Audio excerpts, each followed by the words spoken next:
तरी आता काल परवाकडे आपल्या देशाचे पंतप्रधान मुंबईमध्ये येऊन गेले, महाराष्ट्रात येऊन गेले. तुम्ही पाहिलं, टीव्हीवरती बघितलं का?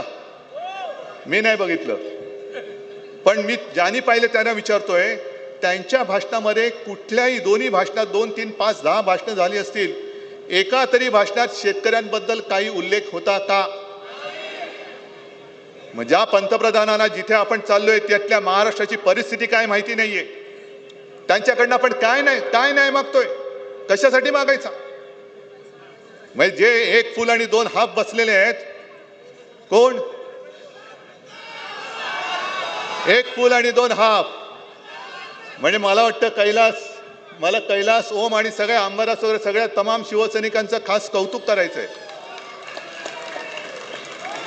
कारण जेव्हा पूर आला होता, त्या पुरामध्ये स्वतःच्या जीवाची पर्वा न करता शेतकऱ्याला वाचवणारे माझे म्हणजे बाळासाहेबांचे शिवसैनिक आहेत सगळे. त्यांचा मला अभिमान आहे. आणि कैलास, तुम्ही जे बोललात, राजा उदार झाला आणि हाती काय दिला? अरे आता येता एका शेतकऱ्यांनी सांगितलं की साहेब हातात टरबूज दिलं. राजा उदार झाला आणि हातात काय दिलं? या टरबूज. ही शेतकऱ्यांची थट्टा चाललेली आहे. बरं, मी काय म्हणतो, चला जाऊ दे, शेतकऱ्याचा हा आक्रोश आपण जरा बाजूला करू.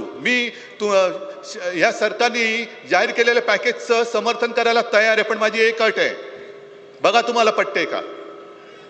कारण जीवन उद्ध्वस्त झालंय, जमीन खरडून गेले, रबी पीक घेणार कसं आता तुम्ही? 50,000 रुपये आम्ही का मागतो आहोत, त्याचं कारण तुम्ही जाऊन बघा जमिनीची काय हालत झालेली आहे.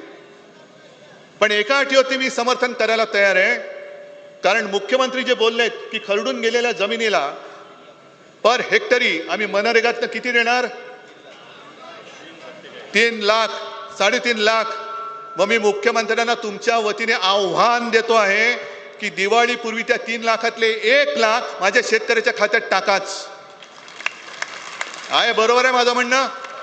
बाकीचं नंतर बघू, बाकीसाठी आपण चाबूक दिलाय तो मी घेऊन फिरेनच. पण जर तुमच्यामध्ये एवढी तुमची नियत, मी मुख्यमंत्री असताना माझी नियत काढत होता, आता मी तुमची नियत काढतो. पण मी राजकारण नाही करत. जो एक आपला शेतकरी दादा त्यांनी मदतीसाठी विचारलं तर त्याला हे सांगतात, ए बाबा राजकारण करू नको. मग तुम्हाला राजकारण करण्यासाठी शेतकऱ्याची मतं पाहिजेत. शेतकऱ्यांच्या मतावरती तुम्ही सरकार आणता, शेतकऱ्याच्या मतावरती तुम्ही राजकारण करता, आणि शेतकऱ्याने न्याय हक्क मागितला तर तुम्ही म्हणायचं राजकारण नाही करायचं. हे कुठलं सर?